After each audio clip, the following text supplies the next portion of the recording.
All systems are green. Requesting final clearance for takeoff. Air India A1171, wheels up. Leaving runway now. Climbing to initial altitude. Smooth takeoff, all systems stable.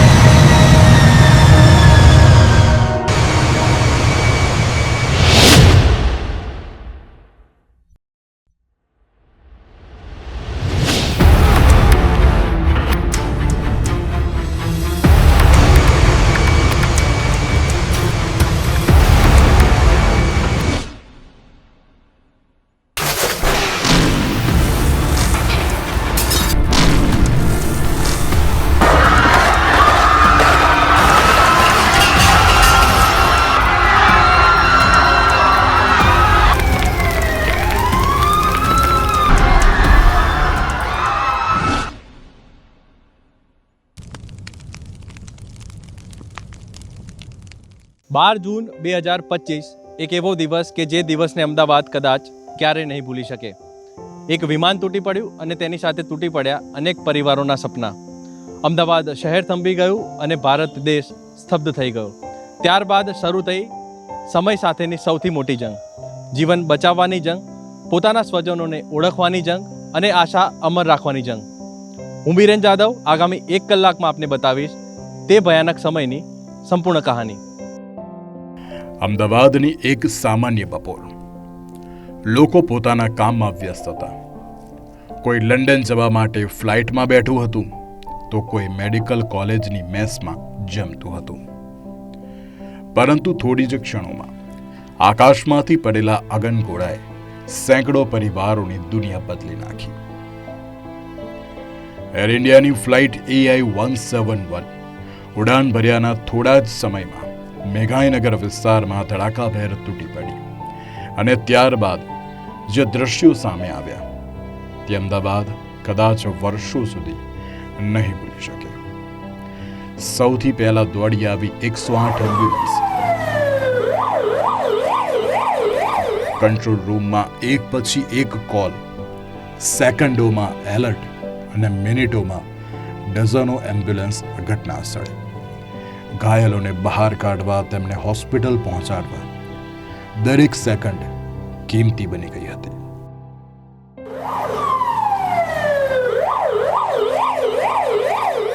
ये 12 जून की घटना है. वो दर्दनाक घटना है जो मेरे प्रेजेंट में हुई है. यहाँ पे मैं यहाँ पे उस टाइम पे सिविल सारवा कैंपस में मेरा ऑफिस है, तो यहाँ मैं टीम के साथ में खाना खा रहा था. खाना खाते जैसे हम खाना खाने बैठे इतने में धमाका सुनाई दिया हमको पीछे. तो देखा पीछे धमाके के साथ में पूरा काला धुआं ऊपर फैल रहा था आसमान की तरफ. तो मैंने मेरी टीम को इशारा किया जहाँ 4 एम्बुलेंस थी कि आप एम्बुलेंस लेकर पीछे चलिए, शायद जहाँ वहाँ पे जाकर कुछ एमरजेंसी हो सकती है, हमको पेशेंट को शिफ्ट करना पड़े. वहाँ जाकर देखा तो जो बवंडर था वो पूरा आग में फैल गया था. मेरे जाते जाते मैंने मेरे सर को कॉल किया कि जितेंद्र शाही सर है, वो हेडक्वार्टर में बैठे. देखिए मैंने बोला जहाँ पे कुछ एमरजेंसी हुई है, क्या हुआ पता नहीं है, अब जितनी जल्दी हो फायर की टीम को और एम्बुलेंस को भेजिए. तो जैसे मैं वहाँ पर पहुँच के देखा कि सब पब्लिक भाग रही थी. तो एक सिक्योरिटी गार्ड मेरे पास में आया वो भी जला हुआ था, थोड़ा बहुत जला हुआ था, उसके हाथ पैर जल गए थे. तो उसको मैंने मेरी टीम को हैंड ओवर दिया. मेरी टीम ने उसको हॉस्पिटल में एम्बुलेंस में बिठाकर सिविल सर्विस हॉस्पिटल में शिफ्ट किया. इसके बाद में एक डॉक्टर की फैमिली थी, उनके 2 बच्चे थे, उनको अस्थमा की प्रॉब्लम थी. वो भी हॉस्पिटल जो हॉस्टल था उसमें से पब्लिक ने उनको बचाकर हमारी एम्बुलेंस में बैठाकर उनको हमने शिफ्ट किया. इसी बीच में एक तीसरा पर्सन था जो आग के जो मेन गेट था जहाँ पे आग फैली हुई थी, तो वहाँ पे वो घूम रहा था. तो वो अंदर जाने की ट्राई कर रहा था. तो मैंने उसको जाकर पकड़ के उसको देखा तो देखा उसके भी हाथ पे जलन थी, फेस पे चोट लगी हुई थी. तो उसको मेरी टीम को उनको मैंने हैंड ओवर दिया कि आप जितनी जल्दी हो आप इसको हॉस्पिटल में पहुँचाइए. इसके बीच में 5 मिनट के बाद एम्बुलेंस फायर की टीम और एम्बुलेंस सब लोग आ गए और दूसरी टीम. तो देखा जैसे फायर की टीम ने आग बुझाना चालू किया, तब देखा कि ये प्लेन है, पैसेंजर प्लेन है. और प्लेन के जो भी पैसेंजर थे वो बाहर मेन रोड पे गिरे हुए थे, अंदर जले हुए थे. जो पब्लिक जा रही थी उनके ऊपर भी प्लेन के जो पार्ट्स गिरे थे, उसके कारण उनका जो बॉडी थी वो पूरी जल गई. मंजर तो बहुत भयानक था. जो बॉडी थी वो सब उस टाइम पे 100% जल गई हुई थी. तो किसी की ऐसा नहीं थी कि कोई इसमें से बच सकता है. तो हमने जैसे बॉडी को उठाने की कोशिश की तो बॉडी में से पूरा धुआं निकल रहा था, गर्म बॉडी थी. तो तो फायर की टीम ने हेल्प की हमारी, तो उसमें पानी छांटा, पानी छांट के हम सब ने, जितनी पब्लिक थी, लोकल पब्लिक थी, हमारा 108 की टीम स्टाफ था, जो भी सुरक्षा जैसी थी, उन सब पैसेंजर को उठा कर एम्बुलेंस में रख के फिर हॉस्पिटल में शिफ्ट किया। ये दौरान टोटल सुबह 4 बजे तक ये चला सर।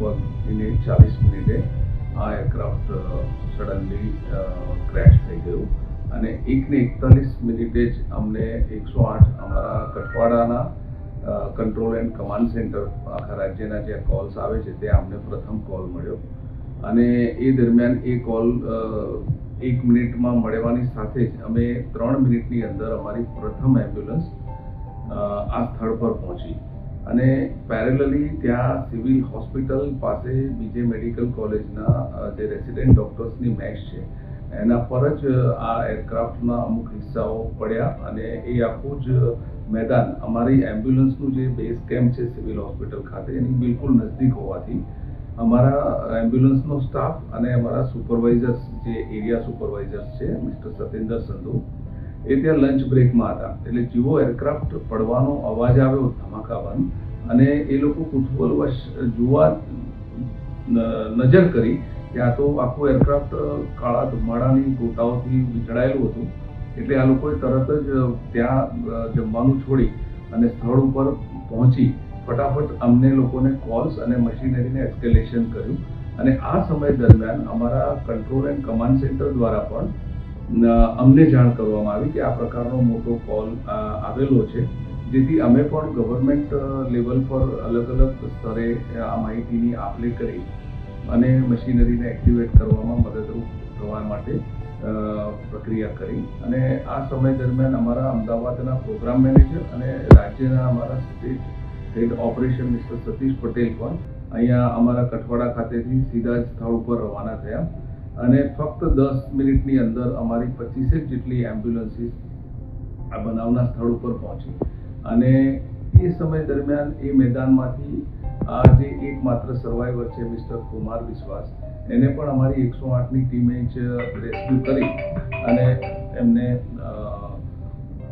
એરક્રાફ્ટથી બહાર આવતા એમને હોસ્પિટલ પહોંચાડવા માટે એમ્બ્યુલન્સમાં બેસાડી અને મિસ્ટર અમારા જે EMTs અને પાયલટ દ્વારા આ કામગીરી કરવામાં આવેલી અને એ પછી પણ હોસ્પિટલ જે બીજે મેડિકલ કોલેજની મેશ હતી એની અંદર લંચ લઈ રહેલા રેસિડેન્ટ ડૉક્ટર્સ એમાં ઘણા બધા સેફલી એસ્કેપ થઈ ચૂક્યા હતા અને ઘણા ઇન્જર્ડ હતા તો આવા લગભગ 40 રેસિડેન્ટ ડૉક્ટર્સને પણ અમે એક યા બીજી જગ્યાએ સલામતીપૂર્વક જીવતા શિફ્ટ કરી શક્યા હતા અને ત્યારબાદ ટોટલ આમ જોઈએ આખા સમગ્ર દુર્ઘટનાની અંદર મૃત્યુઆંક ઘણો મોટો હતો અને ખૂબ જ દુઃખદ ઘટના હતી અને તમામ મશીનરી છે જે કે ફાયર ડિપાર્ટમેન્ટ છે, પોલીસ ડિપાર્ટમેન્ટ છે, રેવન્યુ ડિપાર્ટમેન્ટ છે, અમારા હેલ્થ ડિપાર્ટમેન્ટના પ્રિન્સિપલ સેક્રેટરી અને મિનિસ્ટર સાહેબ પણ ત્યાં સ્થળ ઉપર તાત્કાલિક ધસી ગયા હતા અને આનું માત્ર એક જ હતું કે લાર્જ સ્કેલ ડિઝાસ્ટરમાં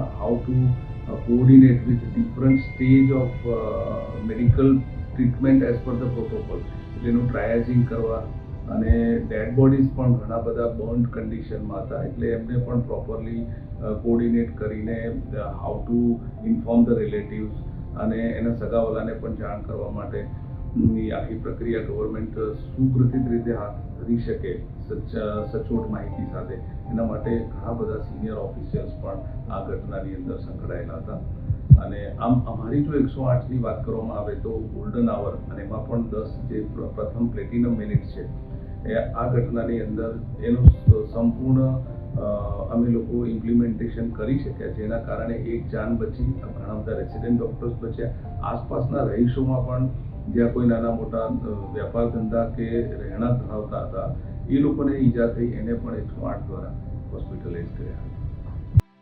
આગ અને માત્ર આગ.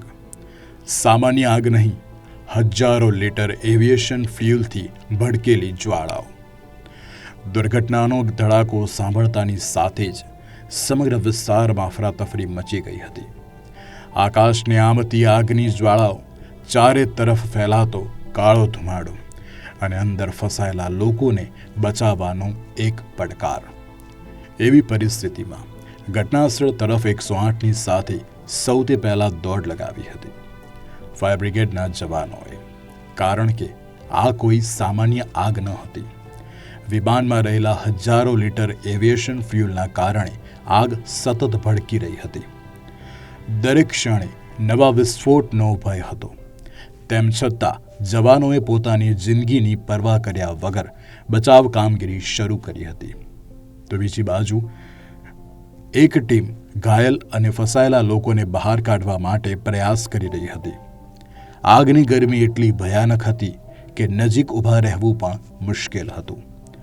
પરંતુ ફાયર જવાનો માટે તે સમય પોતાની સલામતી કરતાં લોકોના જીવ વધુ મહત્વના હતા. આ દુર્ઘટનાએ ફરી એકવાર સાબિત કર્યું કે જ્યારે શહેર કોઈ મોટી આફતનો સામનો કરે છે ત્યારે ફાયર બ્રિગેડના જવાનો માત્ર કર્મચારી નથી રહેતા, તેઓ જીવ બચાવવા માટે લડતા સાચા યોદ્ધા બની જાય છે.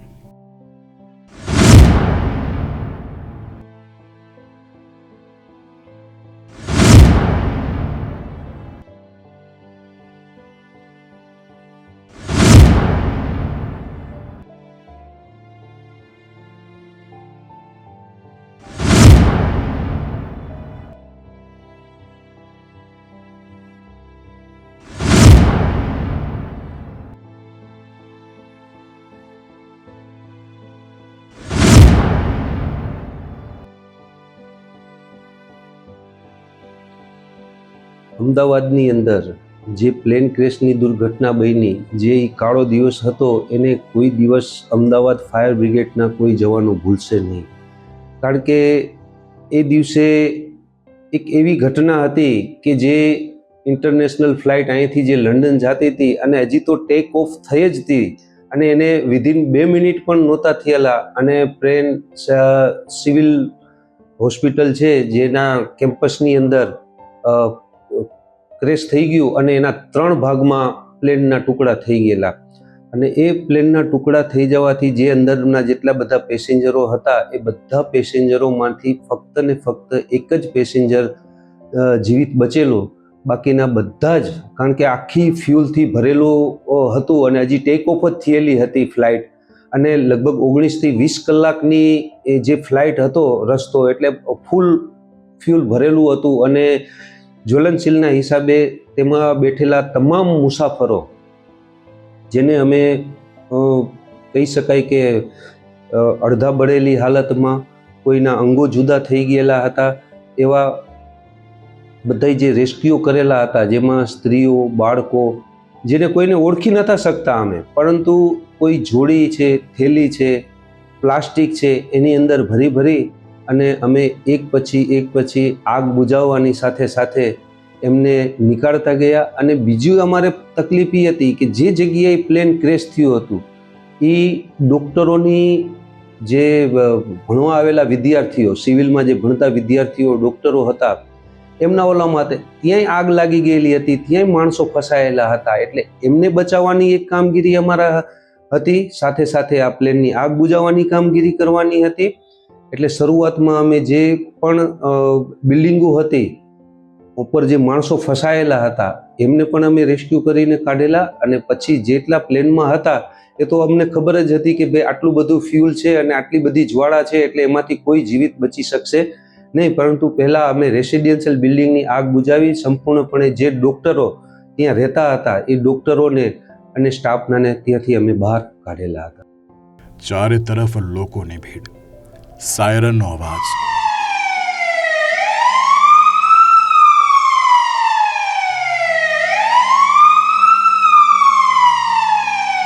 અને સમય સામેનું યુદ્ધ. એવા સમયે સ્થિતિને કાબૂમાં રાખવાની સૌથી મોટી જવાબદારી હતી પોલીસ વિભાગ પર. ઘટનાની જાણ થતાં જ પોલીસનો કાફલો સ્થળ પર પહોંચી ગયો. સૌપ્રથમ સમગ્ર વિસ્તારને કોર્ડન કરીને બચાવ કામગીરી માટે સુરક્ષિત બનાવવામાં આવ્યો. એક તરફ ફાયર બ્રિગેડ આગ સામે લડી રહ્યું હતું તો બીજી બાજુ પોલીસ જવાનો ભીડને નિયંત્રિત કરી રહ્યા હતા. એમ્બ્યુલન્સને ઝડપથી પસાર થવા માટે રસ્તા ખાલી કરાવવામાં આવ્યા હતા. ટ્રાફિક ડાયવર્ટ કરવામાં આવ્યો હતો અને બચાવ કામગીરીમાં કોઈ પણ અડચણ ન આવે તેની ખાતરી કરવામાં આવી હતી. આ માત્ર કાયદો અને વ્યવસ્થાનો પ્રશ્ન ન હતો, આ માનવ જીવન બચાવવાનો પડકાર હતો. ઘટનાસ્થળની સુરક્ષાથી લઈને હોસ્પિટલ સુધીની વ્યવસ્થા, પરિવારજનોને માર્ગદર્શન આપવાથી લઈને તપાસ એજન્સીઓને સહયોગ આપવા સુધી પોલીસ સતત મેદાનમાં રહી.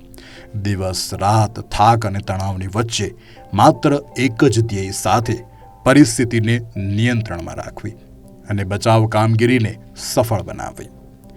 અમદાવાદની એર ટ્રેજેડીમાં આ પોલીસની કામગીરી શાંતિ, સંકલન અને સમર્પણનું જીવંત ઉદાહરણ બની હતી.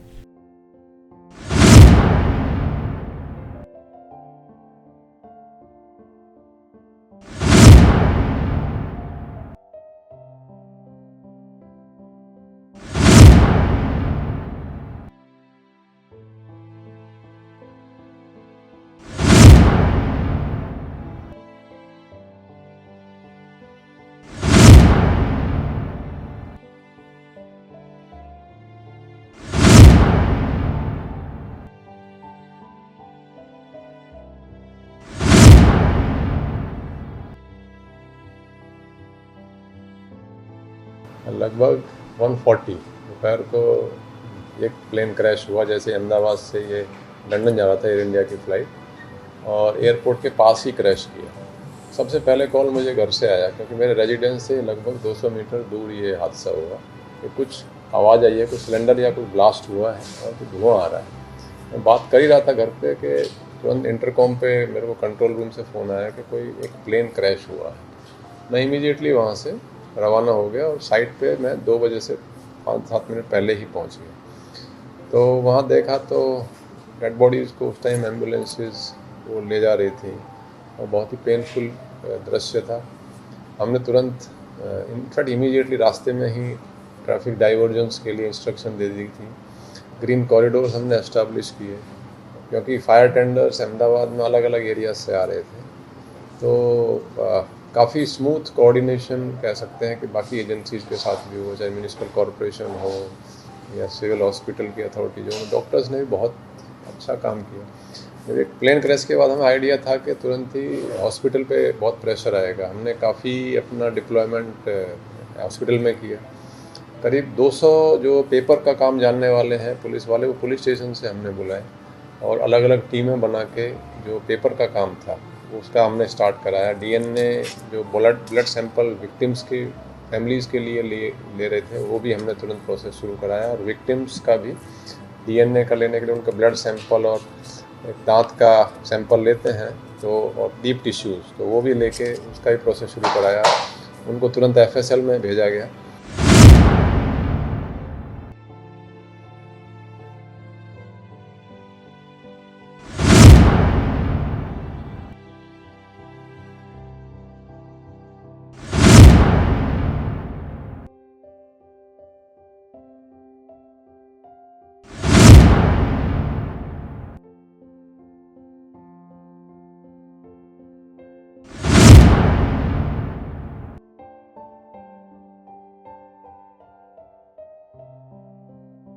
વિમાન દુર્ઘટના બાદ જો કોઈ સ્થળ સૌથી વધુ ધબકતું જોવા મળ્યું તો તે હતું સિવિલ હોસ્પિટલ.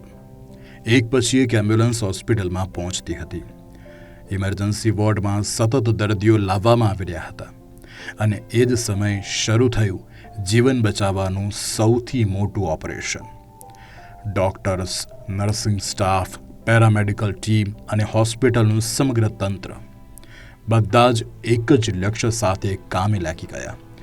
ઇમરજન્સી વોર્ડને તાત્કાલિક એલર્ટ પર મૂકવામાં આવ્યો અને વધારાના ડૉક્ટર્સને બોલાવવામાં આવ્યા અને સારવાર માટે ખાસ વ્યવસ્થા ઊભી કરવામાં આવી.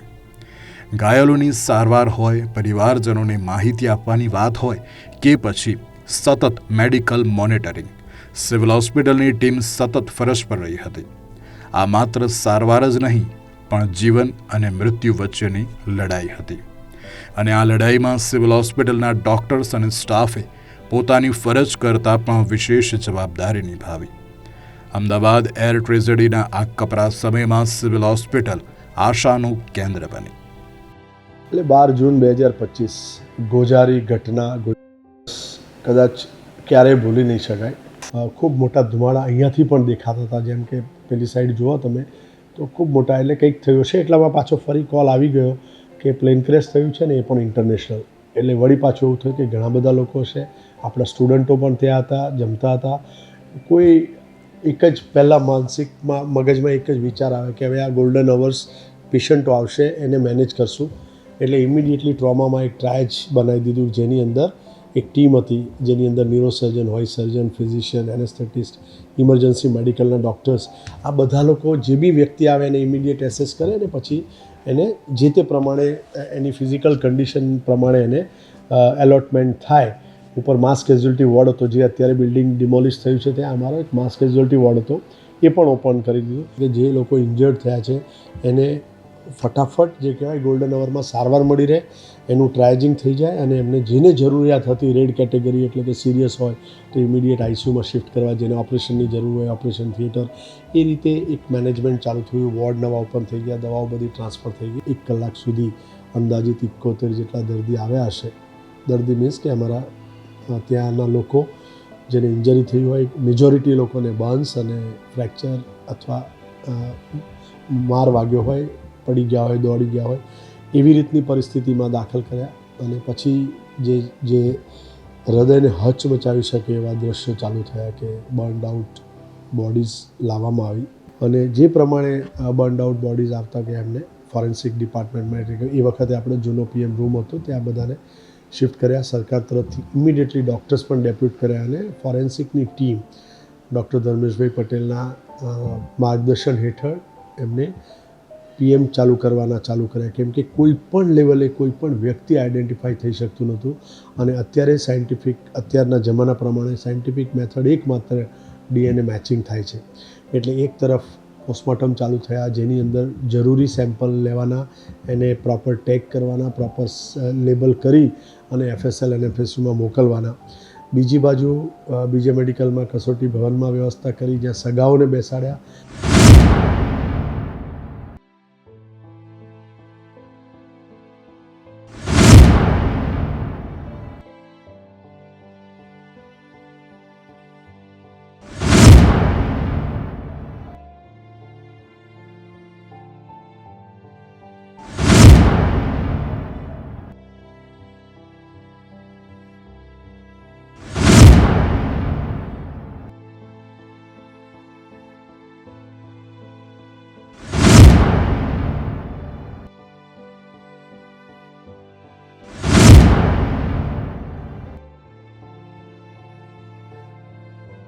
Actually that day was really अच्छा हिंदी में बोला तो काट देना.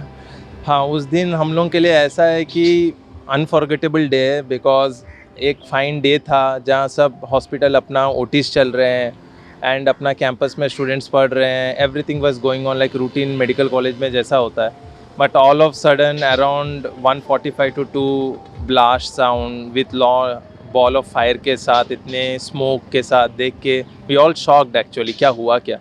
देन जब साइट में मैं तो ओटी से रिटर्न हो रहा था एंड जैसे मैं ओटी से रिटर्न हुआ, बिल्डिंग के बैक साइड इतना स्मोक था. So that was really shocking. तो इमीडिएटली कॉल आया था कि रश टू द साइट करके. एज मैं सर्जन हूँ, सो ये हम लोग की रिस्पॉन्सिबिलिटी है कि ट्रॉमा इमरजेंसी को हैंडल करना.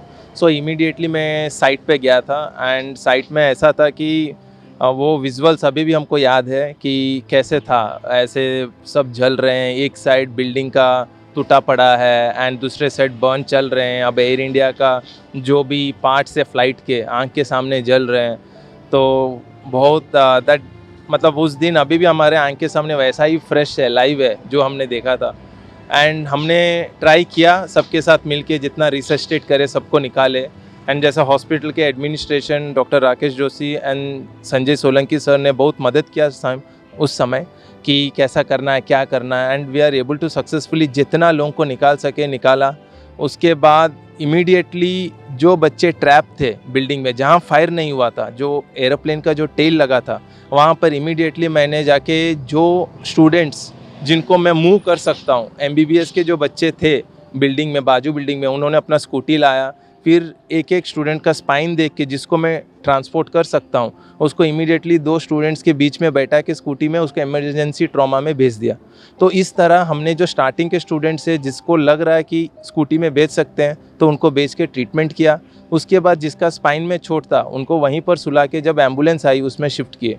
तो डॉक्टर्स पास में होने के चलते ये एक हेल्प हुआ कि इमीडिएटली हमने हेल्प करके अपने जो जूनियर्स है उनको हॉस्पिटल पहुंचा पाए राइट टाइम में। जो दूसरी बिल्डिंग थी जहां पर फायर हो रहा था तभी भी, तो उस पार्ट में हम ज़्यादा हेल्प नहीं कर पाए बिकॉज ऐसा ऑल और नन सिचुएशन था। जो बॉडीज़ कम्प्लीटली बर्न्ड थे और फायर चल रहा था, तो हमने इमीडिएटली फायर एक्सटिंग्विशर का हेल्प लेके जितना दूर तक उन लोगों ने फायर्स को कम किए, फिर हम वो बॉडीज़ को टैकल किए। लेकिन उसमें ऐसा भी नहीं था कि हम उनको बाहर ला पाए। उस सिचुएशन कम्प्लीटली बर्न्ड बॉडीज़ थे और जो बिल्डिंग में ट्रैप थे, सीनियर्स के रिलेटिव्स हो जो भी हो, उनको भी ऊपर जाके थोड़ा हेल्प ऑफ फायर एक्सटिंग्विशर से उनको भी नीचे लाए। तो ये था। So that day was very bad for us क्योंकि वी नेवर एक्सपेक्टेड, ऐसा कोई एक्सपेक्टेशन नहीं होता है। अब तो फ्लाइट ऊपर से जाना भी हम लोग को कभी कभी डर लगता है। પ્લેન દુર્ઘટના બાદ સૌથી મોટો પડકાર હતો મૃતકોની ઓળખ કરવાનો. ગંભીર અકસ્માતને કારણે અનેક મૃતદેહો એવી પરિસ્થિતિમાં હતા કે સામાન્ય રીતે ઓળખ કરવી એ શક્ય ન હતી. આવા સંજોગોમાં તંત્ર દ્વારા DNA ટેસ્ટની પ્રક્રિયા શરૂ કરવામાં આવી. મૃતકોના સ્વજનોના સેમ્પલ લેવામાં આવ્યા અને ફોરેન્સિક નિષ્ણાતોની ટીમે દિવસ રાત એક કરીને ઓળખની કામગીરી હાથ ધરી. દરેક સેમ્પલ માત્ર એક ટેસ્ટ ન હતો, પરંતુ કોઈ પરિવારની આશા અને આતુરતાનો આધાર હતો. લેબોરેટરીમાં વૈજ્ઞાનિક પદ્ધતિથી સેમ્પલોનું મેચિંગ કરવામાં આવ્યું જેથી કોઈ પણ પ્રકારની ભૂલની શક્યતાઓ ન રહે.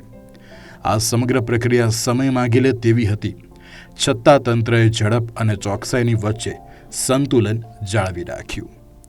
એક પછી એક DNA મેચ થતા ગયા અને પરિવારોને તેમના સ્વજનો વિશેની નિશ્ચિત માહિતી મળતી ગઈ. દુર્ઘટનાના આ દુઃખદ સમયમાં DNA ટેસ્ટ માત્ર વૈજ્ઞાનિક પ્રક્રિયા નહોતી, પરંતુ અનેક પરિવારો માટે અનિશ્ચિતતાનો અંત અને સત્ય સુધી પહોંચવાનો સૌથી વિશ્વસનીય માર્ગ બન્યો હતો. ખરેખર આ પ્રકારની ઘટનાઓ એ જવલ્લે જ બનતી હોય છે, પણ આ પ્રકારની ઘટનાની અંદર કોન્શિયસ માઇન્ડ સાથે કામ કરવું એ પણ બહુ મહત્ત્વનું હોય છે. અને આ સમયે મને એ કહેવાની ચોક્કસ ઈચ્છા થાય છે કે તે વખતના તત્કાલીન હેલ્થ મિનિસ્ટર શ્રી ઋષિકેશભાઈ પટેલ સાહેબ અને તે વખતના અધિક સચિવ શ્રી ધનંજય દ્વિવેદી સાહેબ, આ બંનેની સીધી ગાઈડન્સ, સપોર્ટ અને સુપરવિઝનની અંદર આ કામગીરી ઉત્કૃષ્ટ રીતે પૂરી થઈ શકે. ખરેખર બહુ જ કેઓટિક સિચ્યુએશન હતી. સગાઓના રોકકળ,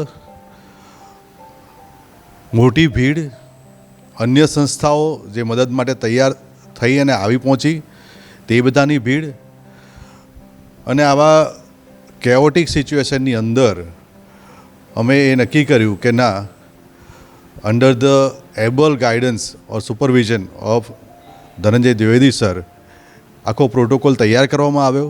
બધી જ એજન્સી, જેમ કે જે પ્રમાણપત્રોની ભવિષ્યમાં જરૂર પડશે તેવી કોર્પોરેશનની agency, police agency, forensic medicine department અને એર ઇન્ડિયાની આખી ટીમ, એ બધા જ ભેગા થઈને દરેક ડેડ બોડીને સન્માનભેર તેમની અંતિમ ક્રિયા સુધી પહોંચાડવાની જવાબદારી સરકારશ્રી લીધી. બહુ જ મોટી ચેલેન્જ, કારણ કે રેર કેસમાં આવી બનતી ઘટના એટલે એનો અનુભવ સીધો કોઈને ન હોય. ઘણા બધા વર્ષો અગાઉ એક પ્લેન ક્રેશ થયેલું અને એ હેન્ડલ કરવામાં આવેલું અમારા વિભાગ તરફથી જ્યારે હું અભ્યાસ કરતો હતો. એટલે એવો ચોક્કસ કોઈ અનુભવ નહીં, પરંતુ જે કંઈ અમે અભ્યાસ કર્યો એ ડિઝાસ્ટર મેનેજમેન્ટના પ્રોટોકોલ્સને ધ્યાનમાં લઈને અમે આખી તૈયારી કરી અને એ આખી ઘટનાને અમે ઓપ આપ્યો અને છેવટે સફળ રહ્યા. સૌપ્રથમ તો સરકારશ્રી અને સરકારની મશીનરી અને એમાં બે મહત્ત્વના વ્યક્તિઓ શ્રી ઋષિકેશભાઈ પટેલ સાહેબ અને શ્રી ધનંજય દ્વિવેદી સાહેબ, તેમણે એવી સપોર્ટ સિસ્ટમ ઊભી કરી અને અમારા ડિપાર્ટમેન્ટને એ લોકોએ પૂર્ણ પ્રોટેક્શન પૂરું પાડ્યું. અને કહેવામાં આવ્યું કે તમારા તરફ ઘણા બધા પ્રેશર આવશે, પરંતુ તમારે તમારી ડિઝાસ્ટર મેનેજમેન્ટની જે પદ્ધતિ છે, આઈડેન્ટિફિકેશન જે પદ્ધતિ છે, જે કાર્ય કરવાની તમારા વિભાગની પદ્ધતિ છે, તેને ફોલો કરવાનું છે. કોઈના પ્રેશરમાં આવવાનું નથી અને તમારે ન્યુટ્રલ રહીને એ આખી કામગીરી પૂરી કરવાની છે. અને કંઈ પણ હશે તો અમે તમારી સાથે છીએ. કંઈ પણ મુશ્કેલી પડે તમે અમને જણાવજો. અને તે બંને શ્રીઓએ અમને જબરદસ્ત સપોર્ટ પૂરો પાડ્યો, અમારો આત્મવિશ્વાસ વધાર્યો. બીજી વાત હું એવું કહીશ કે અમારી ટીમ, અમારું આખા ડિપાર્ટમેન્ટના બધા જ દરેક સ્ટાફ મેમ્બરે જબરજસ્ત ઊંઘ્યા વગર, રાત દિવસ જોયા વગર અથાગ પરિશ્રમ કર્યો, અથાગ મહેનત કરી છે. અને હું એવું કહી શકું કે શરૂઆતના 48 કલાક તો કોઈ સ્ટાફનું મેમ્બર એણે જમવાની ચેષ્ટા કરી નથી, એણે આરામ માગ્યો નથી. સતત જાગતા રહ્યા, સતત PM રૂમની અંદર રહ્યા, ડેડ બોડીઝની વચ્ચે રહ્યા, ત્યાં જ ચા પીધી છે અને ત્યાં જ જમણ કર્યું છે. અને એમ કરીને મારી ટીમે અથાગ મહેનત કરી એને હું સરાહું છું, એપ્રિશિએટ કરું છું અને એની માટે મને ગૌરવ છે કે આવી ટીમનો હું લીડર છું. દુર્ઘટના બાદ મૃતકોની ઓળખ માટે DNA ટીમે અત્યંત સંવેદનશીલ અને જવાબદારીભરી કામગીરી કરી. સ્વજનોના સેમ્પલ એકત્રિત કરવાથી લઈને લેબોરેટરીમાં તેની વૈજ્ઞાનિક તપાસ સુધી દરેક પ્રક્રિયા સંપૂર્ણ ચોકસાઈની સાથે પૂર્ણ કરવામાં આવી. સમય સામેની દોડ વચ્ચે પણ ટીમે કોઈ બેદરકારી વગર દિવસ રાત મહેનત કરી, જેથી મૃતકોની ઓળખ ઝડપથી થઈ શકે અને પરિવારોની તેમના સ્વજનો અંગેની નિશ્ચિત માહિતી મળી શકે. જ્યારે પ્લેન ક્રેશની ઘટના બની ત્યારે સ્ટાર્ટિંગમાં અમને લોકોને એઝ અ સ્ટુડન્ટ તો બિલીવ જ ના થયો કે ચલો AI જનરેટેડ વિડીયો છે જે ઇન્સ્ટાગ્રામમાં આવી રહ્યો છે, યુટ્યુબમાં આવી રહ્યો છે. પછી અમને અમારા head of department doctor Dharmesh Patel સરે અહીંયા બીજે મેડિકલ કોલેજમાં ડિપાર્ટમેન્ટમાં બોલાવીને આખી ઘટના માટે, ડિઝાસ્ટર માટે ઇન્ટિમેટ કર્યા કે ડિઝાસ્ટર એકચ્યુઅલી થઈ છે અને you have to work on this in this manner. અને અમને સ્ટાર્ટિંગમાં ઇન્સ્ટ્રક્શન આપ્યા. પછી અમે પોસ્ટમોર્ટમ રૂમ ડિપ્લોય કરવામાં આવ્યા અને ત્યાં એક પછી એક બોડી આવતા ગયા. અમારા માટે એઝ અ સ્ટુડન્ટ અમે લોકોએ, મેં અને મારા કલીગ ડૉક્ટર્સે યુઝ્યુઅલી આવા 2 કે 3 ડેડ બોડીઝ જે આટલી ગંભીર રીતે સળગેલી હાલતમાં, ચેડ બોડીઝ કહી શકાય, એ જોયા હોય રૂટીન પ્રેક્ટિસમાં કે કોઈના ઘરમાં આગ લાગી હોય એ રીતે. પણ એક સાથે આટલા બધા બોડીઝ, આટલા બધા ફેમિલીઝ અને આટલી રોકકડ મેનેજ થતી જોવી અને મેનેજમેન્ટનો એક ભાગ બનવો એ અમારા માટે ફિઝિકલી અને ઇમોશનલી બંને રીતે ચેલેન્જિંગ હતું. સ્પેસિફિકલી ચિલ્ડ્રનના ડેડ બોડીઝ જ્યારે આવ્યા ત્યારે અમારા UG સ્ટુડન્ટ, જે લોકોને અમે ભણાયા હોય ક્યારેક ને ક્યારેક પ્રેક્ટિકલમાં, એ લોકોના ડેડ બોડીઝ અને મેઇનલી એર ક્રૂ મેમ્બર્સ જે હતા, જે અમારાથી યંગ એજના હતા, અમારી એજના હતા, એ લોકોના ડેડ બોડીઝ જોઈને અમને લોકોને એક મોમેન્ટ પર અમે સહેમી ગયા હોય કામ કરતાં, કે આંખમાં જળજળિયા આવી ગયા હોય એ વસ્તુ બની છે. અને જ્યારે એ ક્રૂ મેમ્બર્સના કે અમારા જુનિયર અંડર ગ્રેજ્યુએટ સ્ટુડન્ટ્સના ડેડ બોડી લેવા માટે એના પેરેન્ટ્સ આવે ત્યારે અમને એવું થતું હતું કે અત્યારે અમને અમારા પેરેન્ટ્સ યાદ આવતા હતા. તો એ અમારા માટે થોડું ઇમોશનલી બર્ડનસમ હતું. પણ જે પ્રકારનું કામ હતું, જે પ્રકારના કામનું બર્ડન હતું, એમાં આ બધું વિચારવાનો અમારી પાસે એટલો લાંબો સમય નહોતો. પણ આફ્ટર એ યર હવે જો એ વિચારીએ છીએ તો એવું લાગે છે કે કઈ રીતે પોસિબલ થયું કે અમે આટલું કર્યું. પ્લેન ક્રેશ થયા બાદ જ્યાં એક તરફ બચાવ કામગીરી ચાલી રહી હતી, તો ત્યાં બીજી બાજુ સિવિલ હોસ્પિટલના પોસ્ટમોર્ટમ રૂમમાં પણ એક નિઃશબ્દ જંગ ચાલી રહી હતી. ડૉક્ટરો સાથે વર્ગ 4ના કર્મચારીઓ કલાકો સુધી સતત ફરજ પર રહ્યા. ધુમાડો, દુઃખ, સ્વજનોનો આક્રંદ વચ્ચે તેમણે પોતાની લાગણીઓને એક બાજુ રાખી ફરજ નિભાવી. કોઈ કેમેરામાં દેખાયું નહીં, કોઈ હેડલાઇન બન્યું નહીં, પણ મૃતદેહોને સન્માનપૂર્વક સંભાળવાથી લઈને સ્વજનો સુધી પહોંચાડવાની સમગ્ર પ્રક્રિયામાં આ કર્મચારીઓએ પણ એટલી જ મહત્ત્વની ભૂમિકા ભજવી હતી. આ દુર્ઘટનાના અનેક અજાણ્યા હીરોમાં પોસ્ટમોર્ટમ રૂમના આ કર્મચારીઓનું પણ યોગદાન પણ હંમેશા યાદ રાખવામાં આવશે. દુર્ઘટનાના ધુમાડા હજુ પણ શમ્યા ન હતા ત્યારે દેશના સર્વોચ્ચ નેતૃત્વએ અમદાવાદ આવીને સ્થિતિનો તાગ મેળવ્યો હતો. વડાપ્રધાન નરેન્દ્ર મોદી, કેન્દ્રીય ગૃહમંત્રી અમિત શાહે ઘટનાસ્થળની મુલાકાત લઈને બચાવ કામગીરીની સમીક્ષા કરી હતી. અધિકારીઓ સાથે ચર્ચા વિચારણા કરી અને અસરગ્રસ્ત પરિવારોની વ્યથા પણ સાંભળી. હોસ્પિટલમાં સારવાર લઈ રહેલા ઘાયલોની પણ મુલાકાત લેવામાં આવી અને તેમની પરિસ્થિતિ અંગે માહિતી મેળવી. તબીબી ટીમને જરૂરી તમામ સહાય પૂરી પાડવા માટે સૂચના પણ આપવામાં આવી અને ઉચ્ચ સ્તરીય બેઠકમાં રાહત, બચાવ અને મૃતકોની ઓળખની પ્રક્રિયાની પણ સમીક્ષા કરવામાં આવી હતી. આ મુલાકાત માત્ર ઔપચારિકતા નહોતી, પરંતુ દુઃખની આ ઘડીમાં દેશ આખો પીડિત પરિવારોની સાથે ઊભો છે તેવો એક સંદેશ હતો. અને આફતની આ ક્ષણોમાં સંવેદના, સહકાર અને જવાબદારીનું એક દ્રશ્ય અમદાવાદે પણ જોયું. આપણા મુખ્યમંત્રી સાહેબ ભૂપેન્દ્ર પટેલ સર આવ્યા, સંઘવી સાહેબ આવી ગયેલા, સાંજે અમિત શાહ સર આવ્યા, નેક્સ્ટ ડે મોર્નિંગ આપણા પ્રધાનમંત્રી નરેન્દ્ર મોદી સાહેબ આવ્યા. આ બધા જ લોકોનું માર્ગદર્શન, આ બધા જ લોકોનું ગાઈડન્સ એક પ્રકારે એવું હતું કે એવી સિસ્ટમ કે એવી ડેવલપ કરજો સિસ્ટમ જેથી કરીને સગાને બિલકુલ તકલીફ ન પડે. એના સ્વજનનો દેહ એને આપવા માટેની જે પ્રક્રિયા છે એવી રીતે કરજો કે એમને ફરી કોઈ પણ લીગલ ડોક્યુમેન્ટ માટે પાછું પણ ના આવવું પડે અને એમને પણ કોઈ જાતની તકલીફ ન થાય. અમારી પાસે એ સમય હતો જ્યારે એક સેમ્પલ મોકલવાનું થાય, આ બાજુથી પીએમના રિપોર્ટ ગયા, એફએસએલની અંદર એનું મેચિંગ પ્રોસેસ થાય ત્યાં સુધી અહીંયા એક સિસ્ટમ ડેવલપ કરી દેવામાં આવી અને દરેકે દરેક વ્યક્તિને એમના સ્વજન આપી દેવામાં આવે. ઘણા બધા લોકોએ આપણી સંસ્કૃતિ પ્રમાણે કહીશ ને કે દરેકે દરેક વ્યક્તિને એવું થતું કે હું મારા તરફથી જે યોગદાન આપી શકું એ આપું અને એમ કરીશ, એમ કરીને દરેકે દરેક વ્યક્તિએ પોતાનું યોગદાન આપીને એક ખૂબ મોટી ટીમ તરીકે કામ કરી અને આ કાર્ય પૂરું કર્યું. આજે એ દિવસ ફરી આવી રહ્યો છે. મને તો હજુ પણ યાદ છે કે રાત્રે પણ શરૂઆતના દિવસો ખૂબ કઠિન હતા જ્યારે આ બધું કામ ચાલી રહ્યું હતું. કોન્સ્ટન્ટ ફોન કોલ્સ પણ આવે, કદાચ ઇન્ટરનેશનલ કોલ આવે કે મારા સગાનું શું. ઘણીવાર એવું લાગતું કે શું જવાબ આપી શકાય. ના, એવું કહેવાય કે આપણા મુખ્યમંત્રી સાહેબનું કોન્સ્ટન્ટ નિગરાની હોય. આઈ થિંક મને એવું યાદ છે કે 5 થી 6 તો વિઝિટ સાહેબે સિવિલમાં કરેલી. દર રાત્રે દિવસે આવે, પૂછે, બધાને મળે અને એ જાયજો કરે કે બધી જ સિસ્ટમ બરાબર ચાલી રહી છે કે નહીં.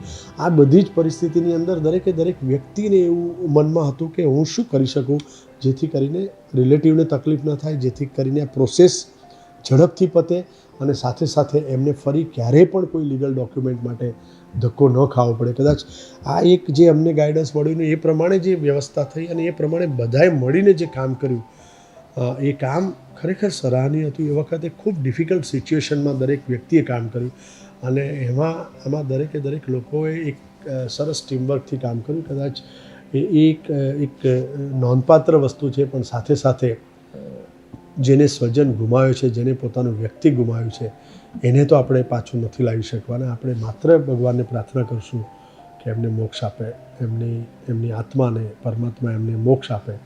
એ જ આપણે આજે કહી શકશું. પ્લેન દુર્ઘટનાની આ કરુણ ઘટનાએ અનેક પરિવારોના સપના છીનવી લીધા અને એમાં એક નામ હતું ગુજરાતના પૂર્વ મુખ્યમંત્રી વિજયભાઈ રૂપાણીનું. જાહેર જીવનમાં દાયકાઓ સુધી સક્રિય રહેલા વિજય રૂપાણી આ દુર્ઘટનાનો ભોગ બન્યા. ગુજરાતના રાજકારણમાં મહત્વપૂર્ણ યોગદાન આપનાર આ નેતાની અચાનક વિદાય સમગ્ર રાજ્ય માટે આઘાતજનક રહી. દુર્ઘટનાની આ વેદના વચ્ચે તેમના નિધનના સમાચાર આવતા કાર્યકરો, શુભેચ્છકો અને સામાન્ય નાગરિકોમાં શોકની લાગણી વ્યાપી ગઈ. એક તરફ બચાવ કામગીરી ચાલી રહી હતી તો બીજી બાજુ ગુજરાત પોતાના એક વરિષ્ઠ નેતાને ગુમાવ્યાના દુઃખમાં ડૂબી ગયું. આ દુર્ઘટનાએ માત્ર અનેક જિંદગીઓ જ નહીં પરંતુ ગુજરાતના જાહેર જીવનનો એક મહત્વપૂર્ણ અધ્યાય પણ છીનવી લીધો.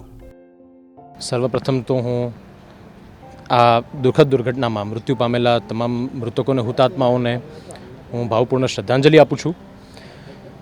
અને તમામ સંકળાયેલા પરિવારો સાથે હું મારી લાગણી સંવેદના પ્રકટ કરું છું અને ભગવાન ઈશ્વર બધાનું જ ભલું કરે એવી પ્રાર્થના. ઓફકોર્સ બહુ દુઃખદ સમાચાર જ્યારે અમને આ સમાચાર મળ્યા એ સમયે હું યુએસમાં હતો અને 11મીની રાત હતી એ સમયે, અને મારા જ એક મિત્ર એ એર ઇન્ડિયામાં કામ કરે છે, એમનો મને ફોન આવ્યો અને આ સમાચાર સાંભળીને જ્યારે પગ નીચેથી જમીન સરકી ગઈ હોય એવું ફીલ થયું. અને એ સ્વાભાવિક છે, એ કોઈને પણ થાય. પણ એ પછી અમે આ 1 વર્ષમાં પપ્પાના જ વિચારો, એમના સિદ્ધાંતો ઉપર કામ કરવાનું અને એમના જ પથે ચાલવાનું, એમને જે સેવાનો યજ્ઞ આરંભ કર્યો હતો એ પથે ચાલવાનું અમારું એક પ્રયાસ છે. અને હું સ્પષ્ટપણે માનું છું કે પપ્પા પોતાના આશીર્વાદ અને પ્રેમ એ સ્વર્ગથી અમારા પર વરસાવી જ રહ્યા છે. સ્વાભાવિક છે, કઠિન હોય જ જ્યારે તમે એક પિતાને ગુમાવો છો અને એક છત્રછાયા છે જેમની તમે ગુમાવો છો, એટલે એ તાપ છે એ સહન કરવો અઘરું છે. Suddenly you will get exposed to the world.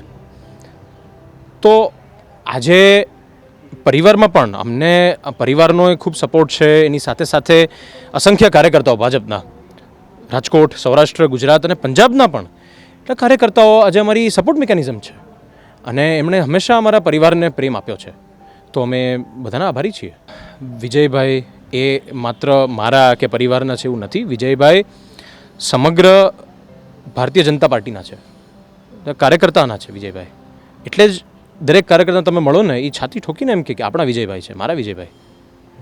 એટલે મારે એવા કોઈ કાર્ય પૂર્ણ કરવા અને એવું પ્રશ્ન જ ના હોય.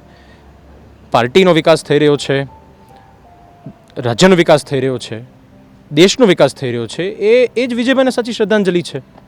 અને એ શ્રી આદરણીય નરેન્દ્રભાઈના નેતૃત્વમાં આજે દેશ જ્યારે વિકાસની હરણફાળ ભરી રહ્યો છે તો વિજયભાઈનું એ જ સ્વપ્ન હતું ને, તો એમાં કંઈ મારે કહેવાપણું હોતું જ નથી. દુર્ઘટનાની ભયાનકતા વચ્ચે એક માનવતાનું દૃશ્ય પણ જોવા મળ્યું. જ્યાં ચારે તરફ ચીસો, ધુમાડા અને અફરાતફરી હતી, ત્યાં સામાન્ય નાગરિકો દેવદૂત બનીને મદદ માટે આવી પહોંચ્યા હતા. કોઈએ ઘાયલોને સલામત સ્થળે પહોંચાડ્યા, કોઈએ એમ્બ્યુલન્સ અને બચાવ ટીમોને માર્ગ બતાવ્યો, તો કોઈએ પાણી અને જરૂરી મદદ પહોંચાડવાની જવાબદારી સંભાળી. કોઈ ઓળખાણ નહીં, કોઈ સ્વાર્થ નહીં, માત્ર એક જ ભાવના હતી, મદદ કરવાની.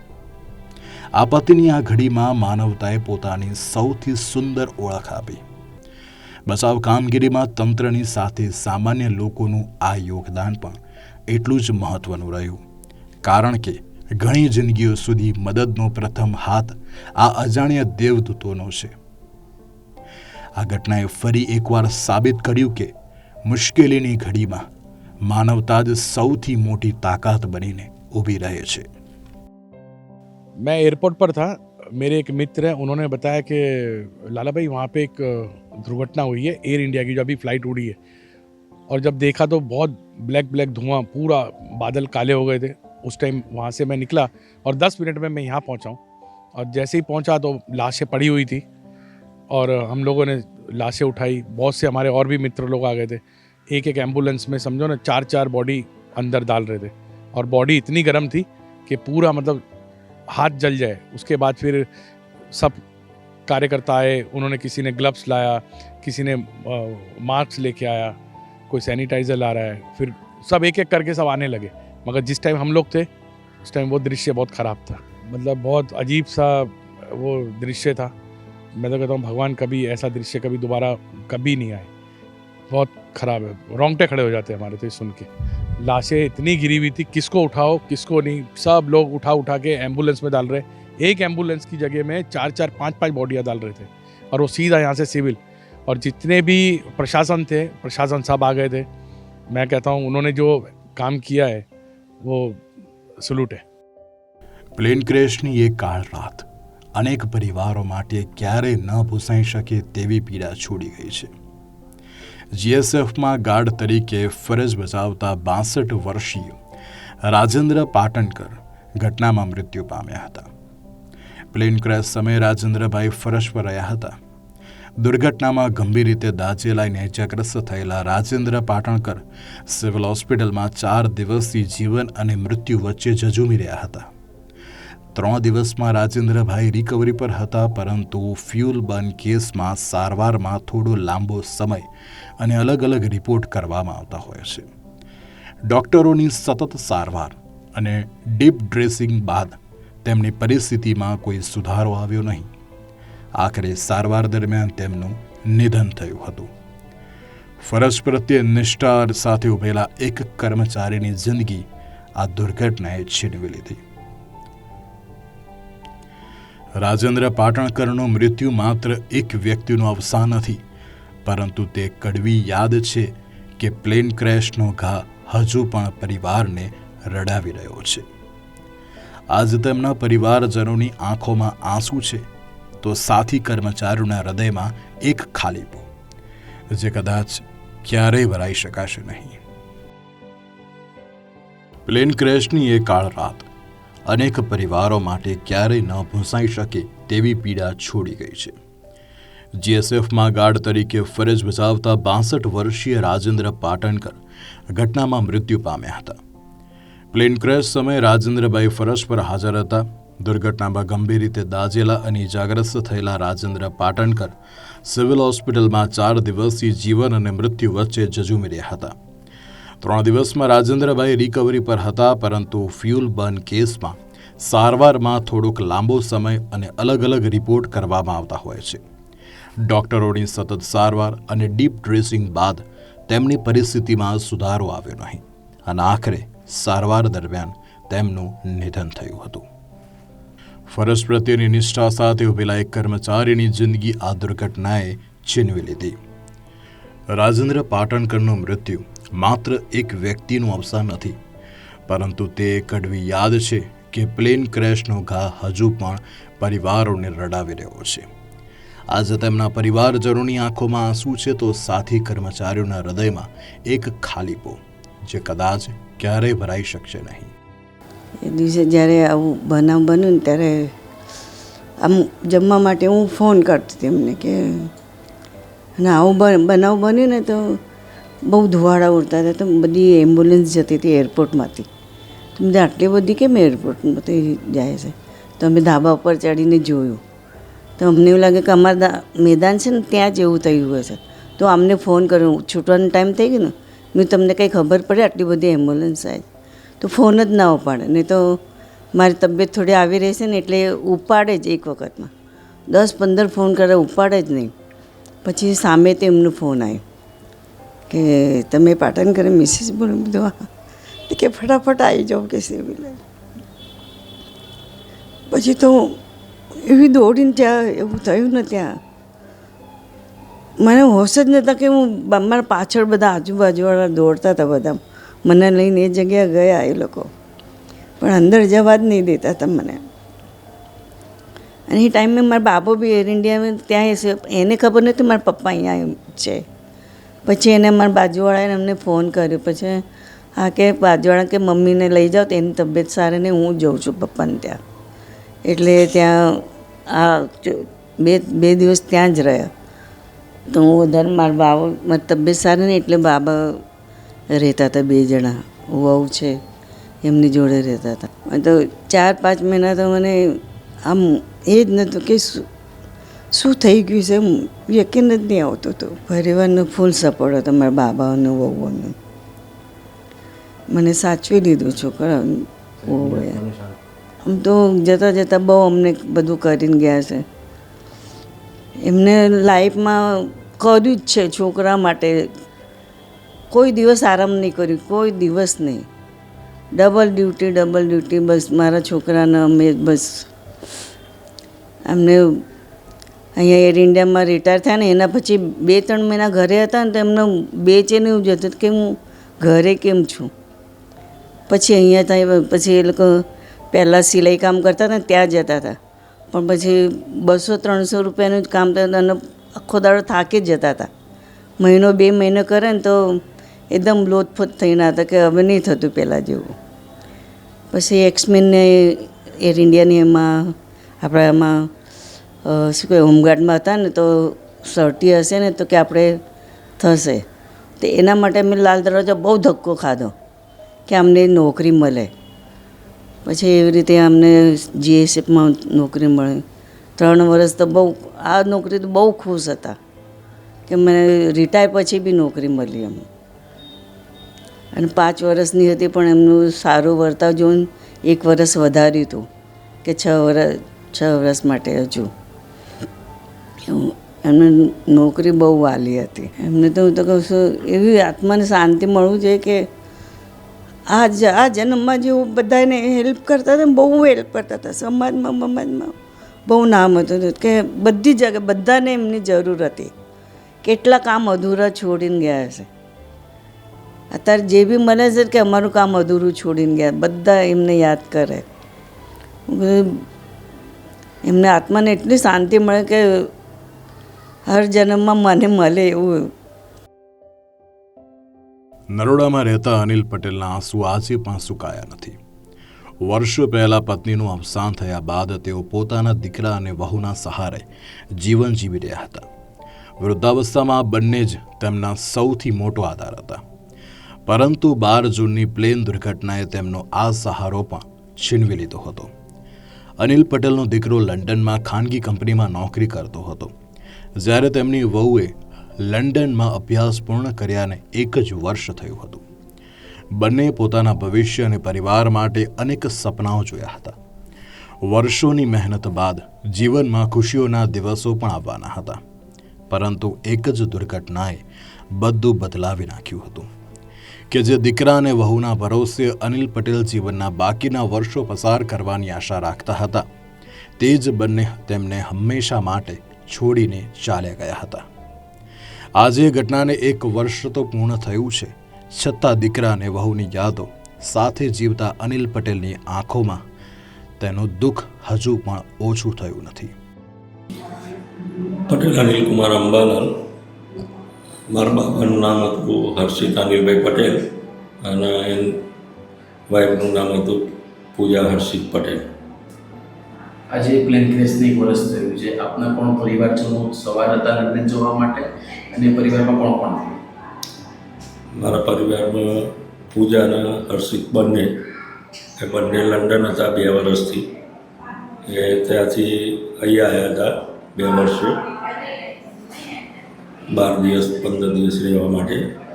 અને પૂજા તો પ્રેગ્નેન્ટ હતી તો મિસકેરેજ થઈ ગયું, એની ટ્રીટમેન્ટ માટે જઈએ ખાસ તો આવ્યા હતા. તો સનફ્લાય હોસ્પિટલમાં ટ્રીટમેન્ટ કરાવી, પછી આરામ થઈ ગયો. પછી 12 તારીખની રિટર્ન ટિકિટ હતી એમના, તો એ જવા નીકળ્યા. એરપોર્ટ ગયો, મૂકી આવ્યો. અહીંથી પછી હું ઘરે આવ્યો. તો ઘરે આવ્યા પછી મને ખબર પડી કે આ ઘટના ઘટી. એ પ્લેનમાં બેઠા, એમને વિડીયો કોલ કર્યો, વાતચીત થઈ. મારો છેલ્લી લાસ્ટ જે મુમેન્ટ ગણાય એ છું. કેટલી યાદો જોડાયેલી હતી તે સાથે, અત્યારે કેટલું દુઃખ પડી? તો સાહેબ યાદો તો મારી જે પૂજા મારી ઘેર આવી અહીંના તારની જે યાદો છે ને એનું તો કોઈ વર્ણન કરી જ નથી શકવું એવો. એક પળ એવી હતી કંઈ યાદ રહી એમ. આજે 2 વર્ષથી એવી લંડનમાં ગઈ હતી, તો એના મમ્મી પપ્પા જોડે હું એકલો હતો, મૂકીને ગઈ હતી. તો એ ડેલી એને મમ્મીને પૂછે કે મારા પપ્પા તો શું જમવા બનાવી, શું ખાધું, શું પીધું, દવા બીપીની કરી કે ના કરી, ટોટલી વસ્તુ એ પૂછે ડેલી ફોન કરીને. મમ્મી ભૌતિક ઉતરેલું ના બનાવે છે, આ છે તે છે. શરીરની મારી એટલી કાળજી રાખતી કે જેથી એની મમ્મીની મને યાદ બી નથી આવતી. અમદાવાદ પ્લેન ક્રેશની દુઃખદ ઘટનાને આજે 1 વર્ષ પૂર્ણ થયું છે, પરંતુ ફિલ્મ મેકર મહેશ જીરાવાલાના પરિવાર માટે આ દુઃખ આજે પણ યથાવત છે. પિતા ગિરધરભાઈ આજે પણ પુત્રની યાદોમાં ખોવાઈ ગયા છે અને કહે છે, મને આજે પણ લાગે છે કે મારો દીકરો ઘરે પાછો આવશે. મહેશે પરિવાર માટે જોયેલું ઘરનું સપનું તેના વિયોગ બાદ વળતરની રકમથી પૂરું થયું. પરિવારે દેવું ચૂકવીને નવી શરૂઆત કરવાનો પ્રયાસ કર્યો છે, પરંતુ મહેશની ખોટ કોઈ ભરી શક્યું નથી. સમય ભલે 1 વર્ષ આગળ વધી ગયો હોય, પરંતુ મહેશની યાદો આજે પણ પરિવારના દિલમાં જીવંત છે અને આંખોને ભીની કરી જાય છે. मैं जीरे वाले नाम भाई શું કાર્તિક કાલવડે એક વર્ષ અમને સંપૂર્ણ પૂરું થશે જે વિચાર્યું હતું રોજ યાદમાં જીવીએ એ ફિલ્મ ઇન્ડસ્ટ્રીમાં 12 વર્ષથી હતા 12 વર્ષથી એને બહુ બધું કામ કર્યું પછી નામને બધું બનાવ્યું હવે એને કંઈક નામ બનાવી કમાવાના દિવસો આવ્યા હતા કે આવું બધું અચાનક થઈ ગયું ને પ્લસ કે એને સમાજ સેવકનો બહુ એમને હતું જે લોકો મુસીબતમાં હોય ગરીબ હોય જેને સપોર્ટ જોઈતો એને બહુ સપોર્ટ એને આપ્યો પછી જે રોડ ઉપર ભૂખ્યા છોકરા હોય પછી ઝૂંપડાવાળા હોય ને વાર તહેવારે પહેલાં ત્યાં સેવા કાર્ય પહેલાં કરે જે બી કંઈ ઇન્કમ આવી હોય તેમાંથી 10-15% ગરીબો માટે આપી જ દે પછી ઉત્તરાયણ હોય તો કબૂતર માટે ઓપરેશન કર્યા રાખે પછી ગમે કામમાં બહાર ગયા હોય તો રોડ ઉપર કાંઈ પશુ પક્ષી અકસ્માતમાં મરી ગયા હોય ને તો પહેલાં એને સાઈડમાં કરી નાખે એને શ્રદ્ધાંજલિ આપે ખાડો કરે એક અમારે નભોઈમાં સ્કૂલ છે જ્યાં અમારે 120 કે 125 જેટલા છોકરાઓ છે જે ગરીબ છે ગોધરા સાઈડના છે અમુક મા બાપ વગરના છે એ બધાને એક કરી બધાને સ્કૂલમાં એમને મૂકી દીધા છે ને શિક્ષણ બી પૂરું પાડે છે ને જેટલા એમના ફ્રેન્ડ સર્કલમાં બધા સાહેબો છે ગાંધીનગરના પીઆઈ છે બધા સાહેબો એ બી મહેશભાઈ તરીકે બધું સેવા કાર્ય કરે છે બધા અને એક પછી એમાં સેક્ટર 13માં છે ગાંધીનગર ત્યાં બી અમારે સ્કૂલ છે ત્યાં બી છોકરાઓને કાંઈ બી તહેવાર હોય કે કાંઈ બી વસ્તુ હોય તો ત્યાં બધા સેવા પૂરી પાડે અને સપોર્ટ કરે છોકરાઓ મોટા ભાઈ થોટ એટલે આ બાપ ને તો બી ચાલે કેમ કે જેને પૂછવાવાળો વ્યક્તિ હતો એ વ્યક્તિ કે રાજ્યમાં આ 1 વર્ષ થઈ ગયું તો બી અમને એમ જ લાગે કે એ માણસ કંઈક શૂટિંગના કામથી બહાર ગયા છે હમણાં આવશે અમને પોતાને એવો ખ્યાલ જ નહીં આવતો કે આવું અકસ્માત થઈ ગયું છે ને અમારી વચ્ચે નથી અમારે કાંઈ બી કાર્ય હોય તો પહેલાં મહેશભાઈને પૂછી લઈએ અમને એમ જ લાગે અમારી સાથે જ છે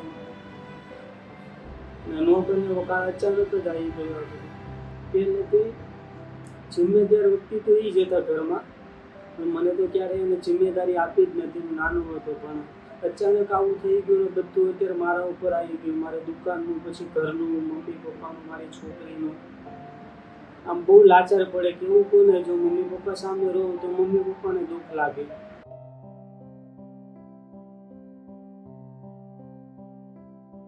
આ ફક્ત એક પ્લેન ક્રેશની કહાની નથી આ એ દિવસની કહાની છે જ્યારે વિનાશની સામે માનવતા ઊભી રહી હતી જ્યારે આગની જ્વાળાઓ વચ્ચે આશા જીવતી રાખવાનો પ્રયાસ થયો હતો જ્યારે ફાયર જવાનોએ પોતાની ફરજ નિભાવી ડૉક્ટરોએ જીવ બચાવવા જંગ લડી અને સામાન્ય લોકો દેવદૂત બનીને મદદે આવ્યા આ દુર્ઘટનાએ અનેક જિંદગીઓ છીનવી લીધી પરંતુ સાથે જ એક વાત સાબિત કરી દીધી કે મુશ્કેલીની સૌથી અંધારી ઘડીમાં પણ અમદાવાદ ક્યારેય એકલું નથી હોતું કારણ કે અહીં માનવતા હજુ પણ જીવંત છે આ ફક્ત એક વિમાન દુર્ઘટના ન હતી આ એક એવી ઘટના હતી કે જેને અમદાવાદ શહેરને એક કર્યું જ્યાં ડૉક્ટરો લડ્યા સ્થાનિકો લડ્યા અને ફાયર ફાઇટરો લડ્યા દરેક લોકોએ સાથે મળીને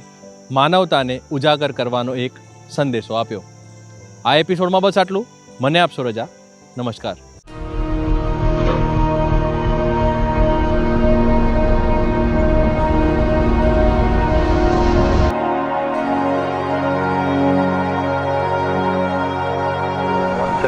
Holding short at runway, all systems are green, requesting final clearance for takeoff. Air India A1171, wheels up. Leaving runway now, climbing to initial altitude. Smooth takeoff, all systems stable.